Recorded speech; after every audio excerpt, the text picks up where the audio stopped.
I'm so glad. It's such a good thing that we're together, because I truly know at the depth of my being that we can never doubt that a small group of people can change the world, because indeed it is the only thing that ever has. And as we come together collectively in a consciousness that knows, and I hope you know this because we talk about it all the time, but we live in a field of infinite possibility.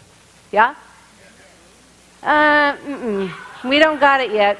We live in a field of infinite possibility, yes? Yes. Okay, good. Now I want you to say it. I live in a field of infinite possibility. And you know what? It's just not one field. It's field after field after field after field of possibility. And it's just waiting for us to let it flow through. It's waiting for us to manifest the beautiful possibility that's present. You know, a seed, whatever seed it is, it doesn't matter if it's a weed seed, a rose seed, a bush seed, a oak tree seed, it doesn't matter what seed it is. Locked inside of the seed is all the potential for what it's to become. Everything. It's there for it. It needs the proper conditions in order for it to grow. And that's the same with you and me. Everything is in us. Wherever we are in our life, whatever part of our life we're here to express, the possibility is here in us to create the proper environment to support the growth of our soul. Now we know in our teaching that we don't believe heaven and hell are a place, right? I mean, we're over that one, right? Come on, feed me a little bit. Yes, we know that. Come on. Yeah, we got that one. It's a state of mind. When we choose to grow and expand and learn from this beautiful life we've been given, I don't know what brought you in the doors today, because we live in this cycle of, well, let me ask the question first. Have you ever been at that place where everything just comes together in perfection? It's like a kaleidoscope when all the beautiful beads fall together and there's a beautiful design and you just feel like everything has come together in good. Have you been there? Yeah, but in order for that to happen and be recreated, what has to happen? It's got to all fall apart. So I don't know if you came in the doors this morning with things all falling apart or things together in that beautiful alignment. But wherever we are is our opportunity to create heaven on earth. Heaven is simply knowing and understanding that right here, right now, in this moment, we are growing and expanding and learning and becoming, because this is not our final stop. We will shed this human experience to keep our soul growing and expanding wherever it goes. And that is heaven.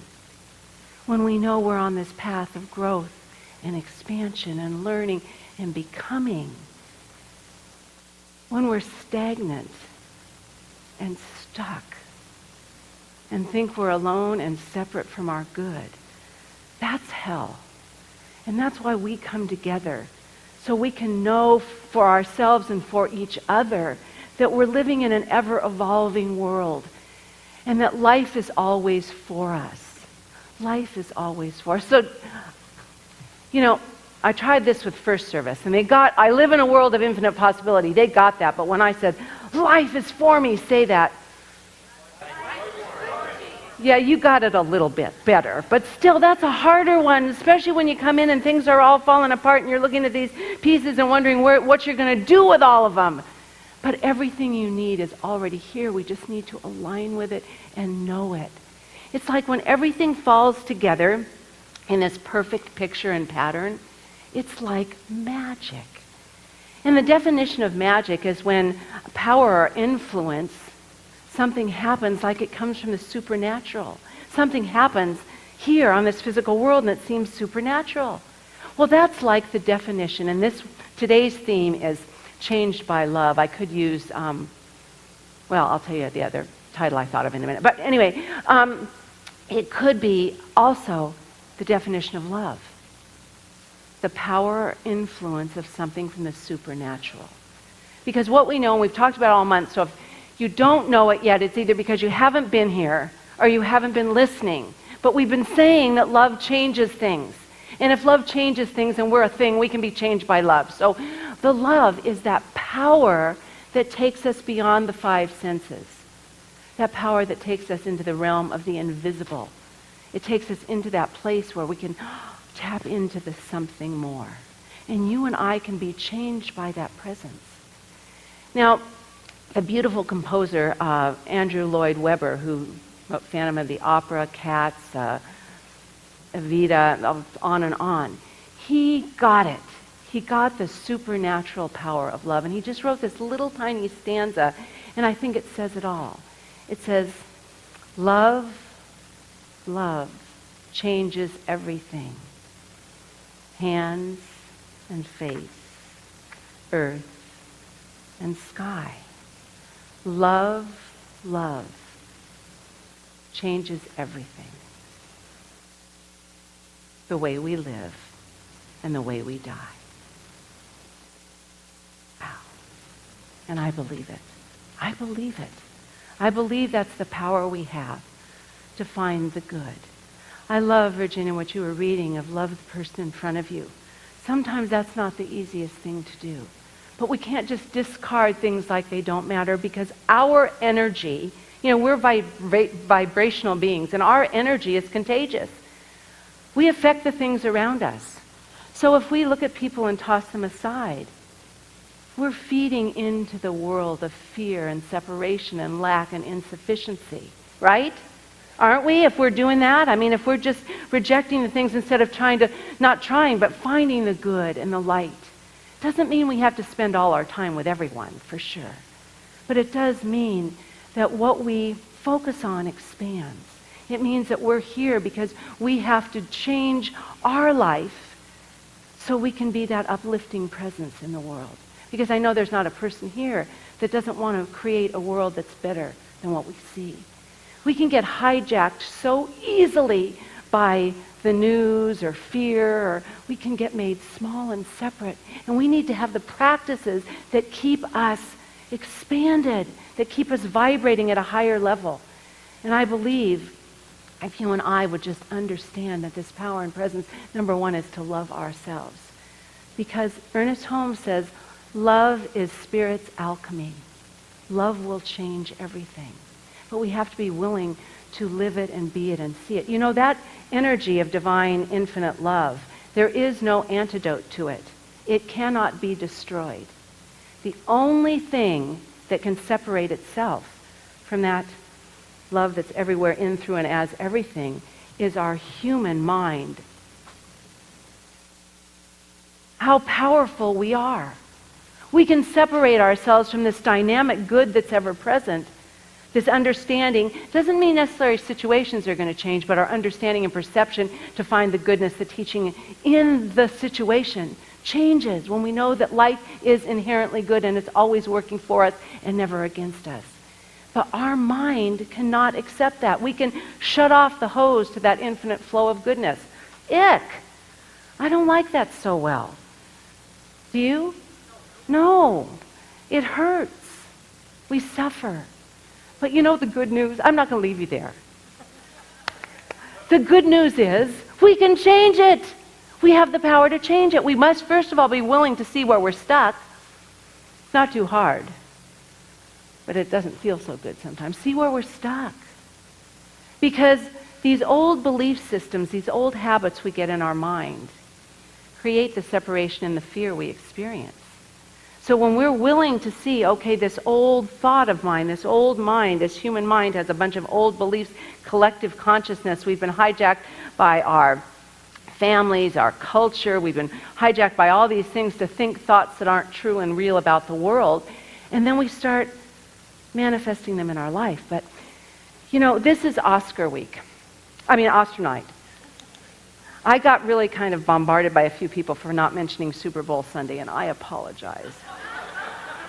But that's not my favorite thing. I did watch it and enjoy it, but that's not my favorite thing. But the Academy Awards, the Oscars, are, and this is the Sunday where we get to see the stories that win. And the beautiful storyteller, the person who studies stories in all cultures and creeds throughout the world forever and ever, Joseph Campbell, was asked, well, why do you think, well, how many of you love movies, first of all? Okay, good, most of us. Most of us do. Why do people love stories so much? And he says, because there's something in stories. Now remember, his stories are the layered stories, the stories that have all aspects of life in them, the hero's journey. Stories make us feel really alive. They give us the rapture of the sensation and the feeling of being alive. And we know that going into that dark cathedral of a movie theater, we can go in there and give ourselves to a story that either expands our emotional bandwidth and makes us feel things we don't feel in normal life. You know, sitting in front of a computer screen is very different than seeing the movies that these beautiful artists, these creative beings have spent thousands and thousands and thousands and thousands of hours studying and creating. To feel, we can feel. And the stories can be dramas or tragedies or comedies or romantic movies or all the different, they can be horror pictures too. And they make us feel. But when we feel, it's an opportunity to connect with our higher self and look at the capacity of the human mind, the capacity of the human spirit. I mean, some of these stories are amazing about the power of the human spirit for good, and they can make us realize in our own lives, where do we need to grow and expand, right? And do more and align with the power, that seed within us. Where do we need to align with it?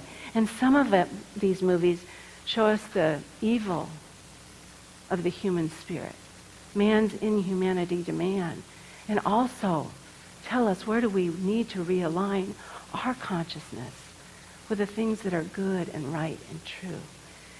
And then some movies just soften us to jello. I mean, if you look at the movies that talk about the human spirit, look at Revenant, look at The Martian, look at Forrest Gump, the power of the human spirit, the stories which just break us open, Shawshank Redemption, the power that you can pull from.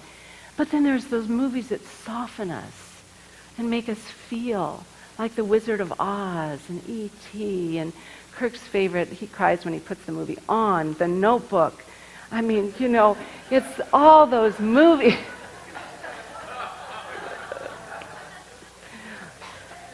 All those things, so we know where we stand, and we can, we get to name our life, you and I. It's not named for, our names are given to us by our parents, but our life, we put our own name on it. We title our lives.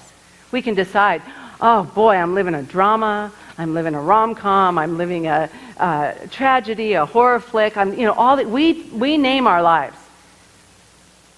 But the good thing is we can rename them. We can rename them, we can edit our lives like that. Well, not really like that, but we can edit our lives. We can change our lives. We can put a new name on our life. So I'm going to ask you, where in your life do you need to be stronger? Use the power of that human, that supernatural spirit to change your life. Where do you need to soften? And where do you need a greater understanding to see beyond your mind into the life of someone else? Where do you need to be changed and edited? Because where we focus our thoughts, what we focus on expands, you know that.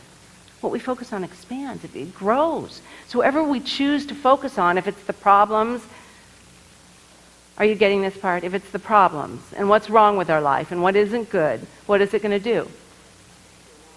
Expand! It's going to grow, you're going to see more of it. Because that's the scientific proof that the observer changes what is being observed. And so we have the power to refocus our lives to see differently. But first of all, we have to be aware of what we're seeing that we don't want to see and change that. It's proven now that we sculpt our brains just like our muscles. I'm not doing too good job there, but just like our brains get sculpted. And we create these pathways of our repetitive thinking. So if we're used to seeing what's wrong and we continue seeing what's wrong, we'll see if we keep looking for the good in things, if we keep looking for the lesson, if we keep looking for the possibility, what are we going to see? Good possibilities. We're going to find out what's right. It's up to us. We need to, first of all, be aware of what we're thinking, what we need to edit, then we need to practice. We need to rewrite the script of our life and see something different for ourselves. We need to see something different. This little poem, The Love Poems by Rumi, was edited by Deepak Chopra. It has some new and original poems. And he says, there will be a time in your life, and I want you to feel this one, when you say, there will be a time in your life when you say, my old self is a stranger to me. My old self is a stranger to me. Because of love, I have broken from my past. Because I love myself enough to know more, I have broken from my past. He goes on to say, people want you to be happy. I was just giving you a little example. People want you to be happy. Don't keep serving them your pain. Don't keep serving them your pain.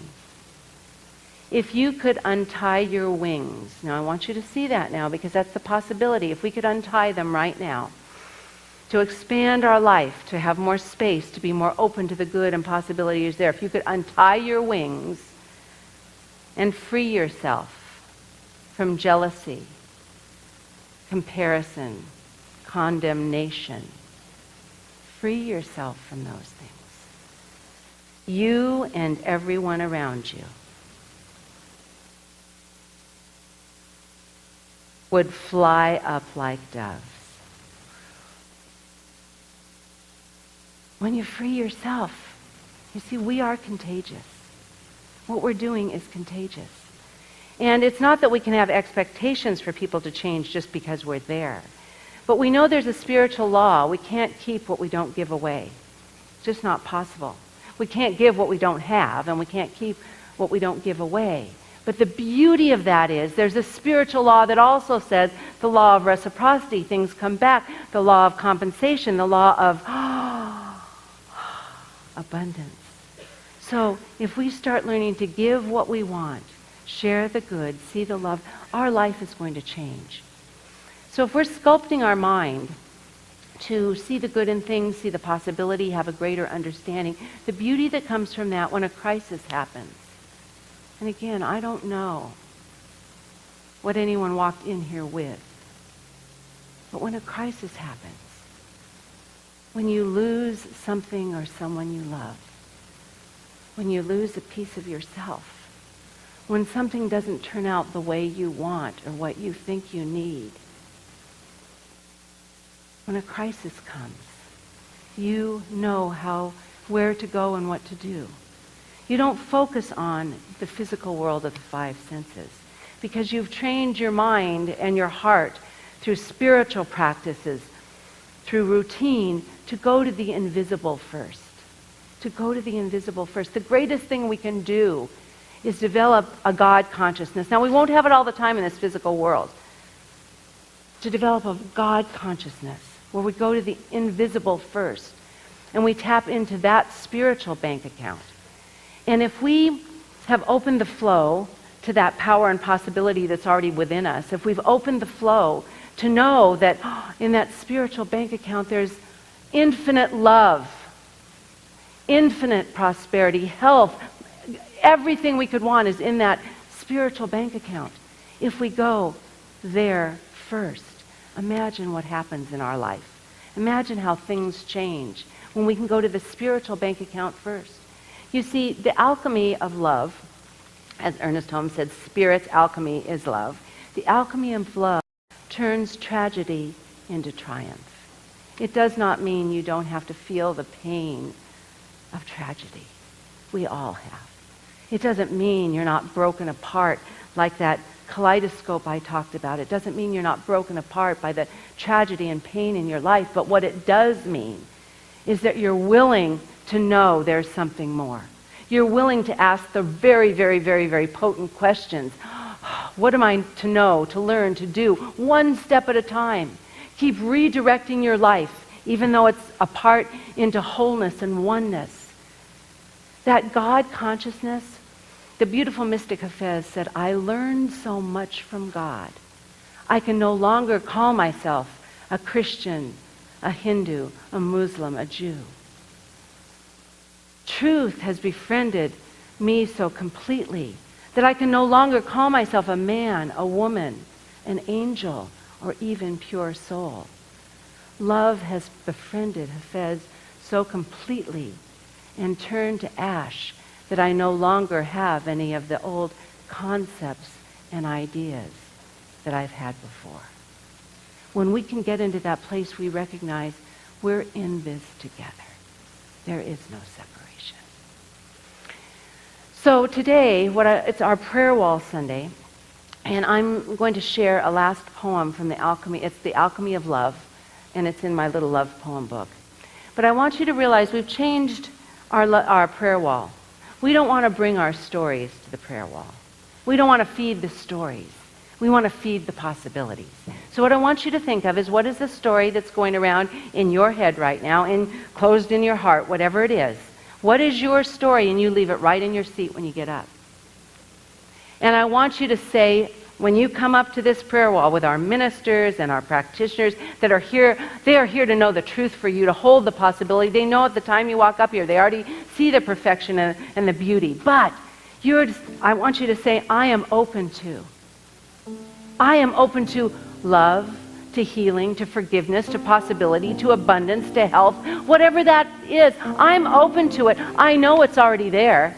I'm opening to it, or I'm available. I'm available. I'm open. But you be ready when you come up here to change your life, to edit your life, to leave here changed. Because remember, that's heaven. We want to leave in a consciousness of heaven, a consciousness of possibility. It doesn't mean anything in your physical existence has changed as of yet. It just means you have changed. And when you love yourself enough to change, you can't help but loving others and loving our world. So as I read this poem, I'm going to invite you to just be focusing on what you're open and willing to change. And then I'll invite our practitioners and our ministers up. The Alchemy of Love. You come to us from another world, from beyond the stars and void of space. Transcendent, pure, of unimaginable beauty, bringing with you the essence of love. You transform all who are touched by you. Mundane concerns, troubles, and sorrows dissolve in your presence, bringing joy to the ruler and the ruled, to the peasant and the king. You bewilder us with your grace. All evils transform into goodness. So grateful. You are the master alchemist. With the spirit You light the fire of love in earth and sky, in heart and soul of every being. so thankful. Through your loving, existence and non-existence merge. All opposites unite. I surrender. All that is profane becomes I sacred again. surrender. So please, will our practitioners and ministers come forward and create a wall that is sacred, Thankful. a wall that is the wall of So possibilities, grateful. a wall that I trust in God. honors and recognizes the goodness in each other. As So our practitioners are finishing now in their beautiful prayer, I simply invite everyone that's in their seats to just release their beautiful prayers. I am open, I'm available, and as I know and speak my word for each and every person here, I know that everyone is open and available to the love that is ever present. I know that we live in this beautiful universe of infinite possibilities, and as we leave today, our wings are spread, our hearts are open, our minds are free, and we are available to the good that is ever present, and we lean into the energy of spirit. We know that wherever we are, God is. And with God, all things are possible. So possibility is everywhere present, and we lean into that, we hold it, we know it, we become it, and we are changed simply because we have said the sacred yes to put our God consciousness first, to put our love first. We lean into all the support and know we are supplied with everything we need. How good we feel in this moment. And in this moment, let's just seal all of that as we release this to the infinite mind, the law of mind that knows only to say yes. And we seal that by simply saying together, and so it is. I, God, bless you, each and every one of you, for being part of this consciousness of good. I know that we are together changing the world, but it starts within ourselves. I see the change. I know the change. I support it all. Thank you, God. And so it is. Thank you. Thank you.